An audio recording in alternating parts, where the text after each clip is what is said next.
दोस्तों, एक लड़की की शादी हुए महज अभी 2 दिन ही हुए थे।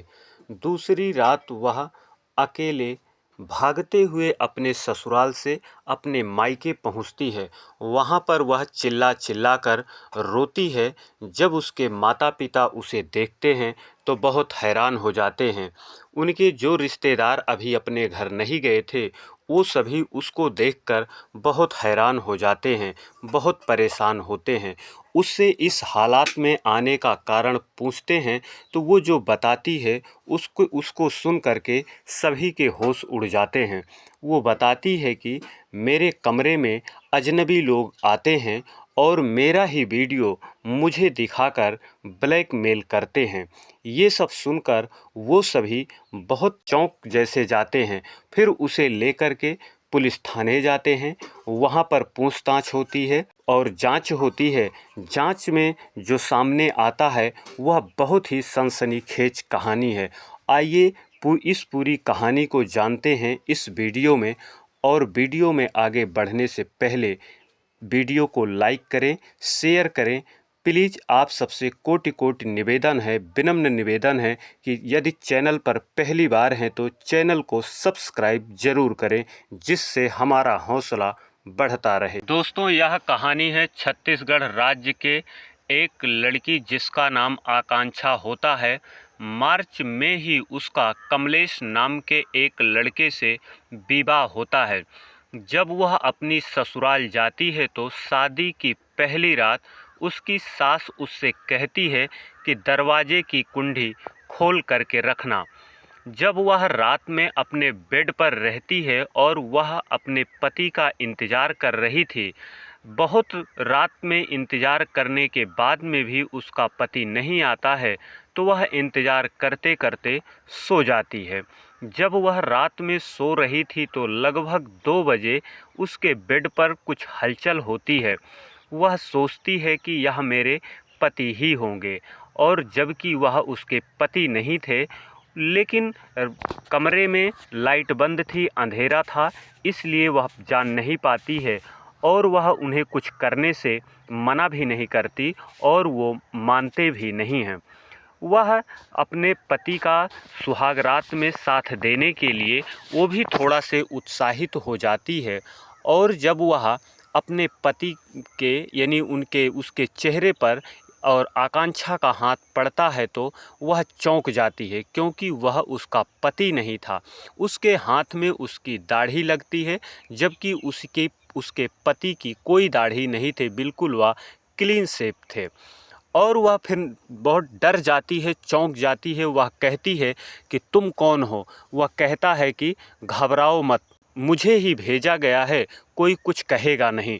फिर वह ज़ोर ज़ोर से बोलने लगती है, कहने लगती है कि तुम कौन हो? इसी तरीके से वो और कुछ उसे कहती है।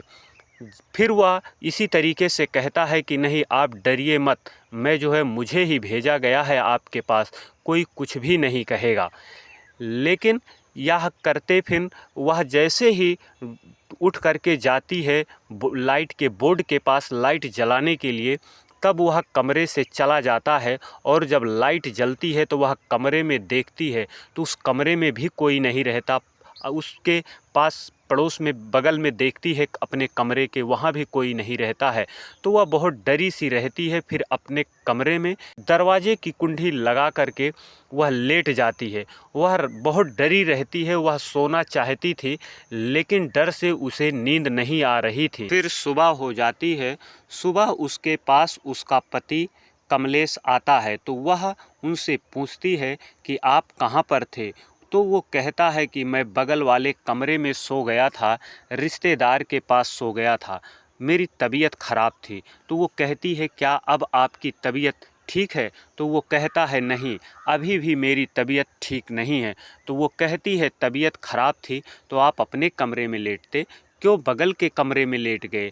तो वो कहता कि मैं बगल के कमरे में इसलिए लेट गया क्योंकि मैं सोचता था कि कहीं आपकी भी तबीयत ना ख़राब हो जाए। तो वो कहती है, क्या आपको छुआछूत की बीमारी हुई है जो मुझे भी हो जाता? अगर आपकी तबीयत ख़राब थी तो आप अपने ही कमरे में सोते, मेरे पास ही सोते, मेरे ही कमरे में सोते, आप वहाँ पे क्यों सो गए? तो इसी तरीके से जब वो उनसे पूछताछ करती है तो वो कहते हैं, उसको यही बताते हैं कि मेरी तबीयत ख़राब थी। तो फिर वो कहती है, आप रात में आए थे? वो कहता है, नहीं मैं तो नहीं आया था। हालांकि वो बताना तो चाहती थी लेकिन कुछ बताती नहीं है। फिर वो जाने लगता है तो आकांक्षा कहती है कि आप कहाँ जा रहे हो? तो वो कहता है कि कुछ रिश्तेदार हैं, उन्हें उनके घर पर छोड़ने जाना है। तो वह अपने कुछ महिला रिश्तेदार को उनके घर पर छोड़ने जाता है।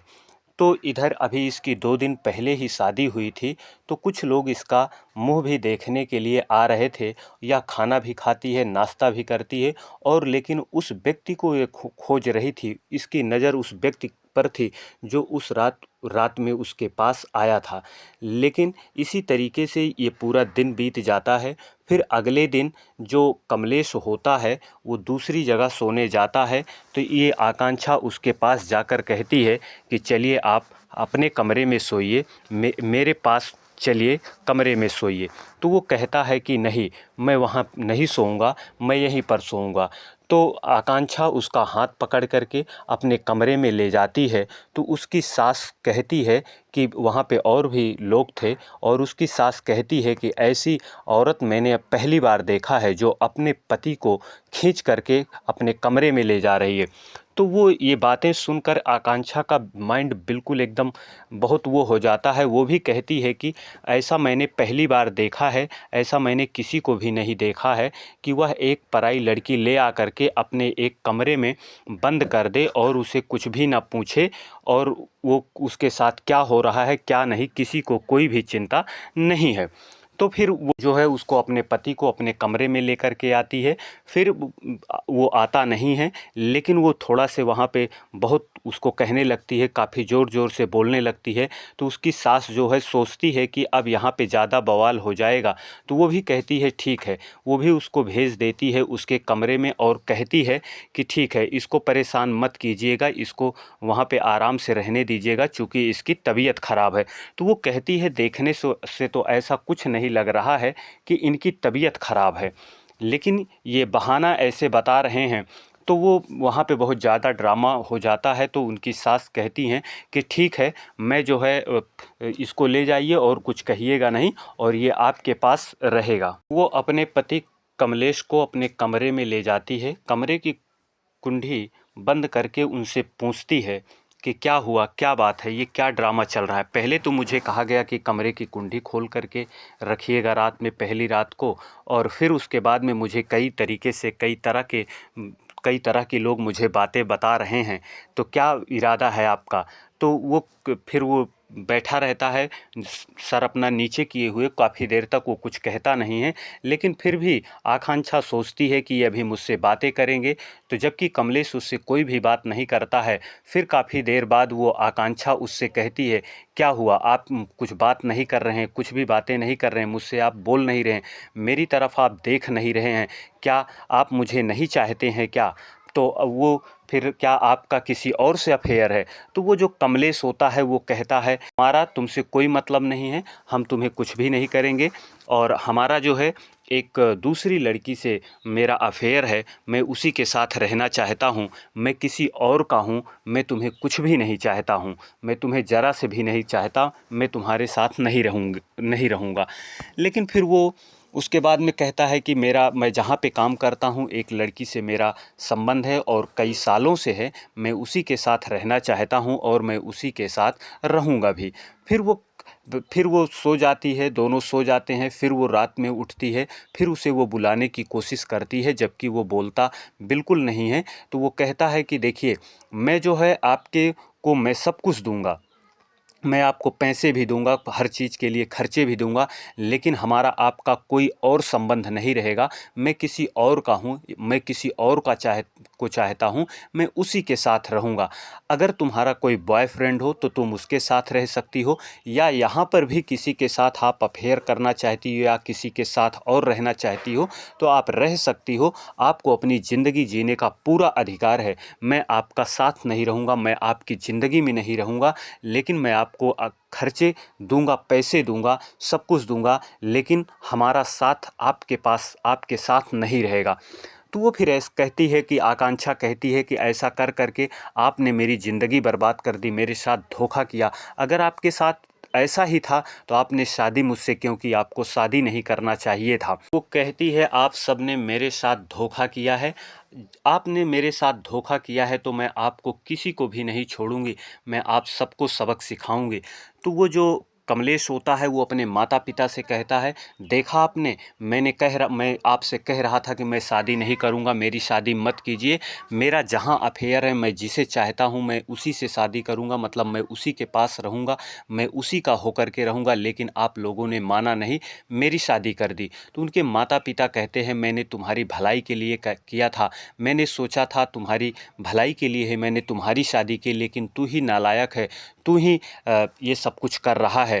तो उसके बाद में फिर वो कहती है कि मैं अब यहाँ पर नहीं रहूँगी। वो जाने लगती है तो वैसे ही एक शख्स और आता है, और वह शख्स जिसका नाम सुरेश चंद्र होता है, वह सुरेश चंद्र कोई और नहीं बल्कि कमलेश का भाई होता है, यानी आकांक्षा का देवर होता है। तो जैसे ही आकांक्षा उसे ही देखती है वह तुरंत पहचान जाती है कि ये वही व्यक्ति है जो ये मेरे पहली रात मेरे पास आया था, मेरे साथ रहा था। तो वो जो है उसको देख करके ही तुरंत पहचान जाती है। तो जैसे ही यानी सुरेश चंद्र कमरे में आता है वैसे ही उसके घर के सभी लोग और ये जो कमलेश होता है ये भी कमरे के बाहर हो जाते हैं। तो उस कमरे में सुरेश चंद्र होता है और आकांक्षा होती है। तो आकांक्षा के बगल में वो बैठता है, कहता है कि देखिए भाभी, इनका जो भैया का कुछ रास्ता ही अलग है, इनका दूसरा रास्ता है। अब जो है मुझे सभी लोगों ने कहा है और कोई कुछ नहीं कहेगा, सभी लोगों की मर्जी है। अब मैं आपके साथ ही रहूँगा और आपका मैं पूरा साथ दूंगा, मैं आपकी पूरी ज़िंदगी साथ दूंगा, हम दोनों पति पत्नी के जैसे ही रहेंगे। तो वो जो आकांक्षा होती है वो सुरेश चंद्र से कहती है कि उस दिन आप ही आए थे क्या रात में? तो वो कहता है हाँ मैं ही आया था, लेकिन रात में आप जब मेरे ऊपर भड़क गई तो मैं बाहर चला गया। तो जब इसके पहले यानी जब कमलेश की शादी तय हुई थी, जब उसे पता चला उसकी मतलब जिससे वो प्रेम करता था कि कमलेश की शादी तय हो गई है, तो वह उसके घर पर आकर के बहुत ड्रामा करती है और वो कहती है कि अगर आपने शादी कर लिया तो मैं ऐसा कर लूँगी वैसा कर लूँगी, मैं मर जाऊँगी। लेकिन जब चूँकि शादी 2-3-4 दिन ही रह गई थी तो उसके घर वाले भी सोचते हैं चलिए ठीक है अब शादी पास में ही आ गई है, अब ज़्यादा दिन नहीं है, शादी कर देते हैं, फिर जो होगा बाद में देखते हैं। तो उसकी कमलेश की तो शादी कर देते हैं, लेकिन शादी होने से भी कमलेश के ऊपर कोई भी फर्क नहीं पड़ता है। तो वह जब फिर वो कमलेश जो होता है फिर उसके बाद में वो अपने मतलब जिससे वो प्रेम करता था उसके साथ वो चला जाता है, और इधर जो उसका भाई सुरेश चंद्र होता है, यानी उसका कमलेश का भाई जो सुरेश चंद्र होता है, वो उनसे मतलब अपनी भाभी आकांक्षा से कहता है कि भाभी अब हम आपके साथ ही रहेंगे और आप मुझसे मेरे साथ रहिए। तो वो कहती है कि ठीक है आप एक अपना फ़ोन दे दीजिए, मैं अपने घर वाले से बात कर लेती हूँ। तो वो कहता है कि क्या बात करना है, जब साथ रहना है तो रहना है। तो वो कहती है नहीं ठीक है, मैं मेरी मर्ज़ी है, मैं रहूँगी आपके साथ, लेकिन पहले हम अपने घर वाले से अपने माता पिता से बात कर लें, आप मुझे बात करा दीजिए। तो वो कहता है जब आप राज़ी हैं मैं राज़ी हूँ तो बात करने से क्या फ़ायदा, बात तो हमें दोनों तो साथ रहेंगे ही। वो कहती है नहीं फिर भी कोई बात नहीं, हम एक बार बात कर लेंगे तब फिर जो होगा वैसा मैं करूँगी। तो हालांकि जब वो उसका बेटा यानी कमलेश चला जाता है अपनी प्रेमिका के साथ जिसको वो चाहता था वहाँ पे चला जाता है, तो एक दिन उनके पिताजी उसके कमरे में आते हैं, आकांक्षा से उससे कहते हैं देखिए आपको रहना यहीं है, अब आप चाहे जो भी कर लें, भले ही एक चला गया है तो जो मेरा दूसरा बेटा है उसके साथ ही आपको रहना पड़ेगा और अब आप उसी के साथ रहिए। वो कहती है अपने एक बेटे को तो सुधार नहीं पाए, उसे सही नहीं कर पाए और मुझे यहाँ ज़बरदस्ती रहने की बात कर रहे हो। तो वो कहता है कि होश में आ जाओ, सही से रहो, नहीं तो यहाँ बहुत लोग हैं संबंध बनाने वाले। इतना कह करके उसका ससुर कमरे के बाहर चला जाता है। फिर उसके बाद उसका छोटा बेटा यानी आ जाता है, जो सुरेश चंद्र होता है। जब वह अंदर आता है तो वह कहता है, भाभी आपने क्या सोचा, क्या आपने फाइनल किया, क्या आपका डिसीजन है, आप बताइए। तो वो कहती है, ठीक है, मैं सहमत हूँ, लेकिन पहले मैं अपने माता पिता से बात कर लूँगी तो मैं आपको बताऊँगी। तो वो अगले दिन जब वो यानी आकांक्षा बाथरूम में नहाने के लिए जाती है तो वह वहाँ पे एक रिकॉर्डिंग कर लेता है, कैमरे से रिकॉर्डिंग करता है। और जब वह रिकॉर्ड कर लेता है तो अगले दिन जब उसके पास जाता है, उसके बगल में बैठता है कमरे में, तो उसे वह वीडियो यानी आकांक्षा को वह वीडियो दिखाता है। वह वीडियो आकांक्षा का ही था और वह आकांक्षा बहुत बुरी तरीके से रोने लगती है और उसके हाथ पैर जोड़ करके कहती है, इस वीडियो को आप डिलीट कर दीजिए। वो कहता है, ठीक है, मैं इस वीडियो को डिलीट कर दूंगा, लेकिन मैं इसे तब डिलीट करूंगा जब आप मेरे साथ रहने लगेंगी, तब मैं इस वीडियो को डिलीट कर दूंगा। तो वो कहती है कि ठीक है, इसे आप डिलीट कर दीजिए, मैं आपके साथ रहती हूँ। तो उस रात में फिर वह मोबाइल कहीं दूसरी जगह पे छुपा करके, जिस मोबाइल में रिकॉर्डिंग थी, वह सो जाता है और वो भी सो जाती है, यानी आकांक्षा भी सो जाती है। लेकिन रात में ही वह जब आकांक्षा उठती है तो सोचती है कि इसका तो गला ही दबा दूं या मर जाए।